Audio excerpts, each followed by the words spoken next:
যদি মানুষ তাদের নিজের কথাগুলো খেতে পারত, তাহলে তারা বুঝতে পারত যে এগুলো কতখানি তেতো।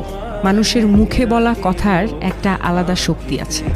কখনো কখনো আমরা রাগে, অভিমানে বা অবহেলায় এমন কিছু বলে ফেলি যা শুনতে অন্যের জন্য খুব কষ্টকর হয়ে যায়, অথচ আমরা সেটা বোঝার চেষ্টা করি না কখনো। কিন্তু ভাবুন তো, যদি একদিন সত্যি আমাদের নিজের বলা কথাগুলো খেতে হতো, তাহলে কেমন লাগতো?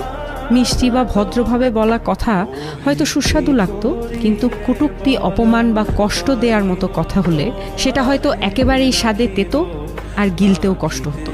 তখনই হয়তো আমরা বুঝতাম আমাদের জিভ থেকে বের হওয়া প্রতিটা শব্দের কতটা ওজন আছে, আর তা অন্যের হৃদয়ে কেমন প্রভাব ফেলে। তাই কথার আগে একটু ভেবে বলা জরুরি, কারণ কথার কোনো ওষুধ নেই।